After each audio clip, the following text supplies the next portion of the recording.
Dios les bendiga, amados hermanos. Reciban un saludo, una bendición muy especial en este inicio de semana. Espero que este inicio de semana sea un inicio bendecido, fortalecido por la presencia de Dios a través del Espíritu Santo. Bendecimos sus vidas, tú que estás viendo este video, ahí en tu recámara, tal vez en tu habitación, ahí donde quiera que te encuentres. Espero que este devocional, esta palabra, sea de mucha fortaleza, de mucha vitalidad a tu vida y estés listo para la batalla, porque la batalla aún continúa.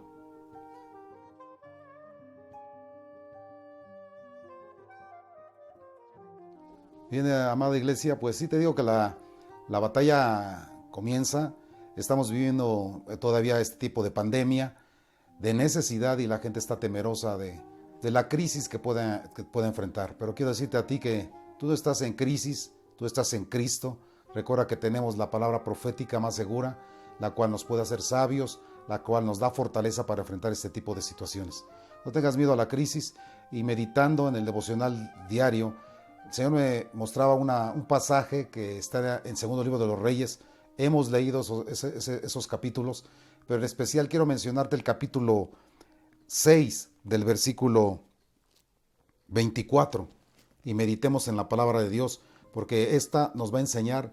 El pueblo de Dios enfrentaba una crisis tremenda, una crisis mortal, pero Dios se glorificó en su pueblo. Segundo libro de los Reyes, capítulo 6, versículo 24. Dice la palabra del Señor: sin embargo, tiempo después, el rey de Aram reunió a todo el ejército y sitió Samaria. Como consecuencia, hubo mucha hambre en la ciudad. Estuvo sitiada por tanto tiempo que la cabeza de un burro se vendía por 80 piezas de plata, y 300 mililitros de estiércol de paloma se vendía por 5 piezas de plata.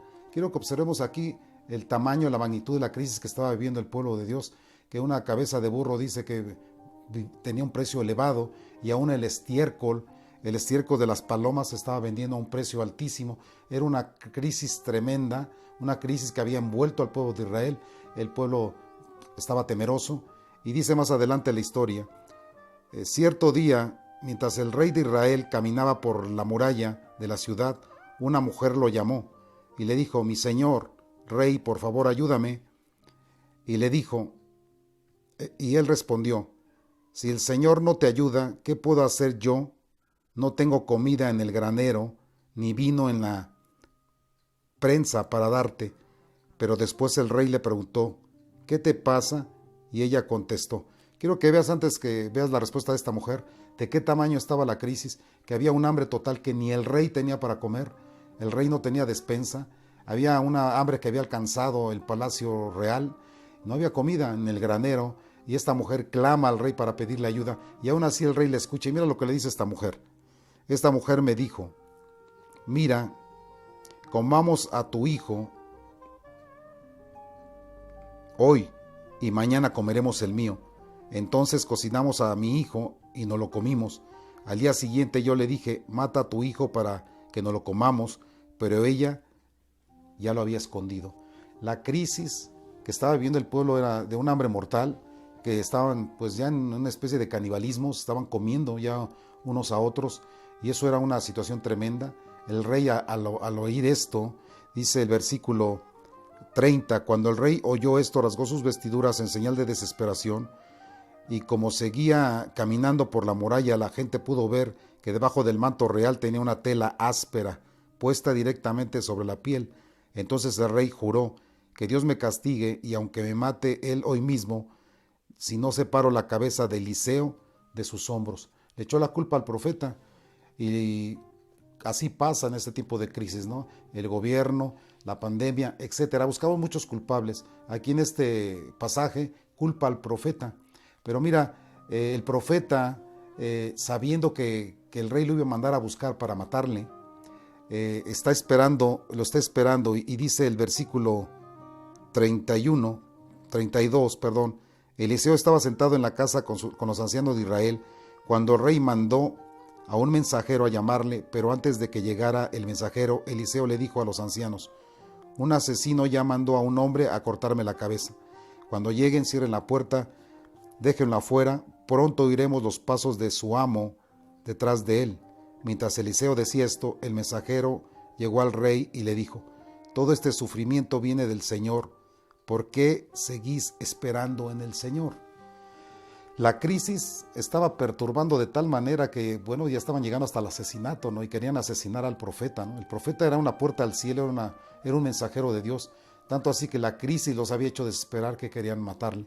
Pero el capítulo 7 del mismo libro, segundo libro de los Reyes, capítulo 7, dice: Eliseo le respondió: escucha el mensaje del Señor.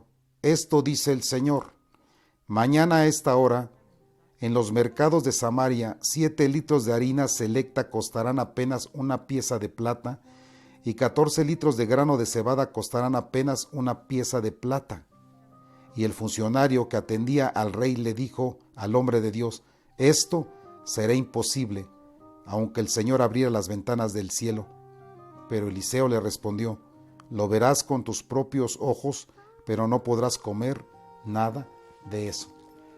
Fíjate cómo opera el milagro de Dios en medio de una crisis. Eliseo ya había hecho muchos milagros, muchas sanidades.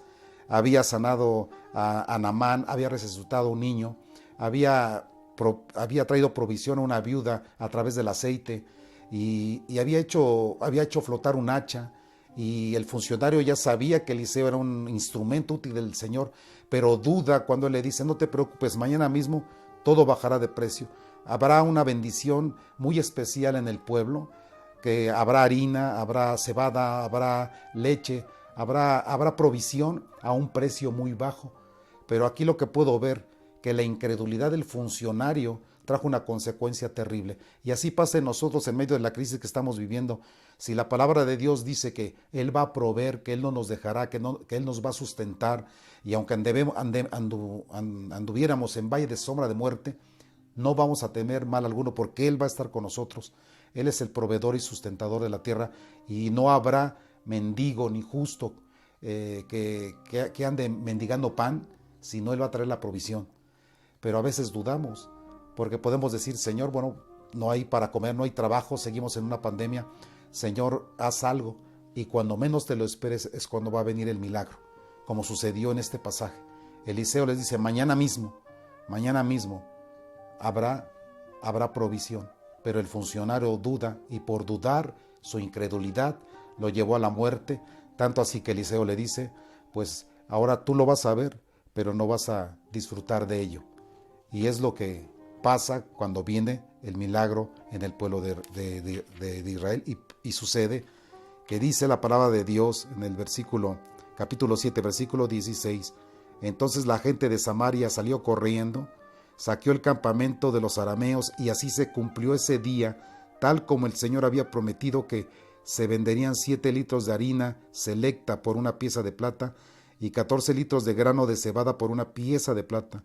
El rey asignó al funcionario que lo atendiera para que controlara las multitudes en la puerta, pero cuando salieron corriendo lo atropellaron y lo pisotearon, y así el hombre murió. Murió pisoteado, hermano. La incredulidad nos puede llevar a la muerte. La incredulidad, podemos decir, pues sí puede pasar, pero no en mi vida. Y eso es peligroso. Echemos fuera toda incredulidad, porque si estamos en medio de una crisis, en medio de una necesidad física, material o espiritual, Dios obrará un milagro, como obró a través del profeta en esa situación de hambre, de canibalismo, de mortandad. Dios obró un milagro poderoso, como lo va a hacer en su pueblo. Así es que, amado hermano, ten confianza. Dios hará algo poderoso ahí en tu vida. En tiempos de necesidad es cuando Dios se glorifica. Él va a traer una provisión, va a traer un equilibrio en nuestras vidas, y confiemos en Él, porque Él lo hará. Amén. Te envío un abrazo y declaro en el nombre de Jesús cielos abiertos, y que suceda un milagro ahí en tu trabajo, en tu casa, ahí en tu alacena haya provisión, que el Señor traiga provisión material, económica suficiente, para que no tengas necesidad de ningún bien. Que Dios los bendiga, que el alto Dios les guarde, y que obre un milagro poderoso hoy, mañana y siempre en sus vidas. Que Dios los bendiga.